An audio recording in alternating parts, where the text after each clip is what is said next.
¿Qué onda, Angelito? ¿Cómo has estado? Bastante bien, ¿y tú? Todo fino, todo fino. Tengo que contarte algo que me pasó el otro día. Cuéntame. Ayer, en lo que esperaba mi camión para irme a mi casita, había dos personas peleando. Uno de ellos no parecía de aquí. Era güero, me atrevería a decir que era europeo. ¿Cómo crees? ¿La pelea estaba fuerte? Sí, bastante ruda. El güero dio bastantes vibras a un celta. ¿Celta? ¿Qué es eso? ¿No recuerdas? Fue un tema que vimos hace unos días en la escuela. Ah, claro, me suena, pero no logro aterrizar lo que eran. A lo que recuerdo, los celtas eran un grupo étnico formado por varios pueblos que precisamente se desarrollaron en Europa. Ah, es verdad. Haciendo algo de memoria, la sociedad de los celtas se ubicaban en la parte central y occidental de Europa, desde el siglo VIII hasta el primero antes de Cristo. Cuando fueron conquistados por los romanos, la sociedad celta permitía a sus miembros desempeñar una variedad de funciones, desde líderes militares y religiosos hasta agricultores y comerciantes, lo que reflejaba una riqueza cultural y una colaboración entre diferentes habilidades y conocimientos. La sociedad celta estaba estratificada en jerarquías bien definidas, con reyes, reinas o aristócratas en la cima, seguido por grupos divididos según funciones y destrezas, como guerreros, druidas, artesanos y mercadeadores. Pero ¿sabes algo, David? Algunas de sus características sobre las guerras que ellos acostumbraban eran conocidos por su ferocidad en la lucha y compartían costumbres y lenguas similares entre tribus. Algunas de sus habilidades en las técnicas eran demasiadamente expertos en el trabajo del hierro y destacaban como excelentes jinetes. La importancia de la mujer en la cultura tenían un papel significativo en la sociedad, alcanzando puestos de liderazgo y participando en la lucha junto a los hombres. Y para concluir, sus banquetes eran eventos importantes que brindaban la oportunidad de compartir historias de batallas, aunque también podían desencadenar a peleas. Órale. Pero igual podemos ir con nuestros amigos, ellos saben más del tema. Mira, ahí justamente viene Gustavo.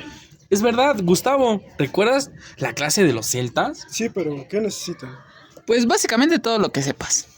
Pues estoy investigando sobre su comunicación y descubrí que las lenguas celtas conforman un grupo que pertenece a la macrofamilia indoeuropea. Son parientes, pues, de los distintos miembros, extintos o no, de las familias Anatolia, Indoiraína, Armenia, Eslava, Báltica, Germánica, Itálica, Griega y Albanesa. Las lenguas celtas suelen clasificarse atendiendo a criterios geográficos, cronológicos y lingüísticos, desde el lepóntico en Lugano hasta el galo que se extendió por gran parte de Europa. Sus inscripciones nos cuentan historias asombrosas. Celta continental, cuyos testimonios abarcan desde el siglo 7 o 6 antes de nuestra era hasta los primeros siglos después. Celta insular, testimoniadas a partir de la Edad Media y muchas de ellas todavía habladas en la actualidad. En cuanto al criterio lingüístico, se atendió a la evolución del sonido indoeuropeo labiovelar, KW, que se pronuncia como una K en español, de ahí velar, que redondeando los labios a la vez, de donde labial. De este modo se distingue entre celta P, ese sonido KW evolucionó a P, celta Q, porque se mantuvo al menos en una primera fase. Entiendo, pero ¿qué hay de su evolución en la historia? Se sabe con seguridad que en la antigüedad y la Edad Media hubo pueblos celtófonos que o bien no dejaron esos testimonios directos o si lo hicieron, estos se perdieron para siempre. Su existencia se conoce gracias a las referencias que de ellos dejaron otros pueblos, las denominadas fuentes indirectas. Comencemos hablando del Lepóntico. La cronología de este corpus epigráfico abarca desde el siglo 7 o 6 antes de nuestra era hasta el 2 o 1 antes de nuestra era. Los documentos más sobresalientes del corpus lepóntico son las estelas funerarias, en las que se ha detectado hasta 16 veces la palabra transcrita pala, que quizás sonase bala, que podría significar algo parecido a tumba o lápida. Y no olvidemos que se han hallado unas 150 inscripciones escritas en un alfabeto etrusco de la variedad septentrional, denominado también alfabeto de Lugano. Otra de ellas es el galo. Podemos decir que es habitual distinguir entre un galo transalpino y un cisalpino. Recordemos que el conjunto epigráfico de esta lengua se divide en corpus galo-griego y galo-latino, que se diferencian, como puede suponerse, por adoptar y adaptar los alfabetos griego y latino a su lengua. Y por último, recordemos al manés, una lengua que lamentablemente llegó a su fin en el siglo XX, pero que sigue siendo importante de la historia de la isla de Man. Sinceramente no recordaba esto, Gustavo, pero me parece bastante interesante. Hola chicos, ¿qué están haciendo? Le explicaba a Ángel y a David sobre las lenguas de los celtas. El tema que vimos hace unos días en Civilizaciones. Yo investigué sobre los druidas. ¿Quieren que les cuente? Claro que sí, queremos escucharte. Pues mira, los druidas eran una clase de individuos de las antiguas culturas celtas, conocidos por su gran sabiduría y conocimiento de las tradiciones, además de ser sacerdotes que gestionaban todos los rituales religiosos como los sacrificios, eran capaces de prestar ayuda práctica interpretando los acontecimientos de la naturaleza, adivinando el futuro y elaborando pociones medicinales, especialmente con plantas sagradas como el muérdago. Esta planta que nosotros conocemos en temporada navideña, que si nos paramos debajo de ella da buena suerte, era importante para ellos, ya que era un símbolo tradicional de la vida y la fertilidad, y mantiene sus hojas incluso cuando su árbol anfitrión ha perdido todo su follaje en invierno.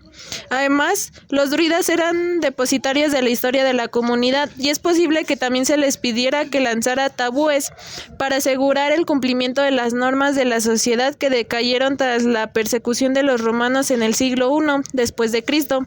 Enfatizaban sus estatus independiente con sus largas túnicas blancas y quizás también con un tocado poco habitual. El druismo volvió a resurgir a partir del siglo XVII, aunque el grado de conciencia entre los antiguos druidas y sus homólogos más modernos es una cuestión discutible, que los estudiosos de los antiguos celtas no tienen muy en cuenta. Bastante interesante. Hola, por cierto, Uriel y yo los estábamos escuchando desde hace un rato, pero continuando con el tema, me encantaría destacar algo sobre los celtas, y es que quizás el arte celta sea una de las manifestaciones artísticas más difundidas y quizás no lo notamos. Los símbolos religiosos, dibujos geométricos y demás piezas artísticas son material que a diario observamos en distintos ámbitos, pero muchas veces ignoramos su origen. También les comento que el arte celta tiene dos vertientes principales, lo que es el naturalismo y la geometría. ¿Y qué significa cada una? La primera de ellas estaba directamente relacionada con la naturaleza y sus ciclos, así como los cuerpos celestes. De hecho, los druidas o monjes de aquel entonces sostenían que los eventos terrestres tenían su correspondencia en el mundo celeste, con lo que las representaciones tienen un carácter cargado de simbolismo para ellos. La imitación de elementos de la naturaleza como zarcillos, flores de loto, palmeras, guirnaldas, hojas y animales era muy usual. Por supuesto que todas estas formas cuentan con trazos estilizados y esquematizados para evitar más que nada el uso de la línea recta, utilizando en pocas ocasiones la simetría. ¿Y qué hay de otra de la geometría?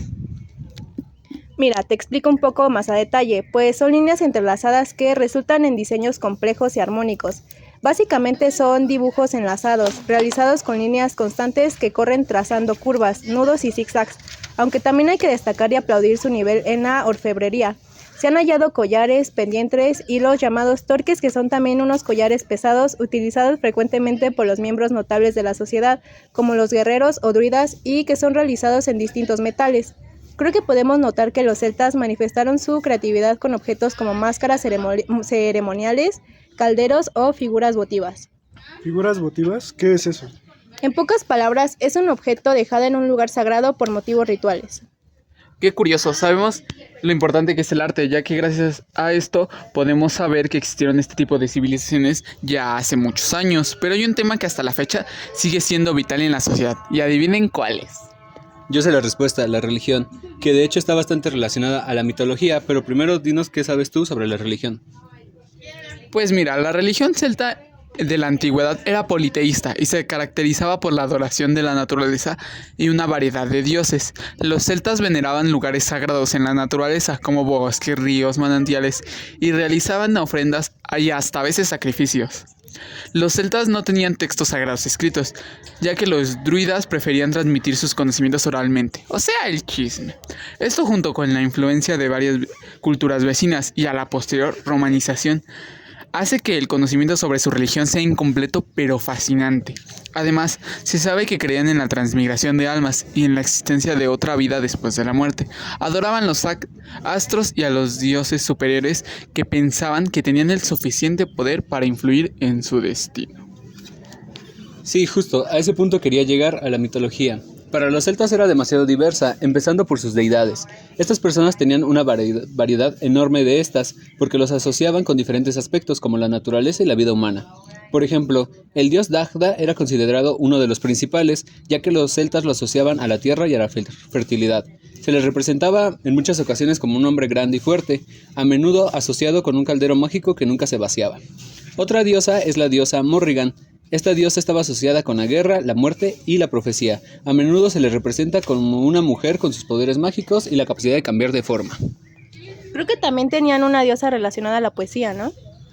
En efecto, su nombre es Brigitte y era venerada como una diosa triple, representando diferentes aspectos como la curación, la poesía y la forjación.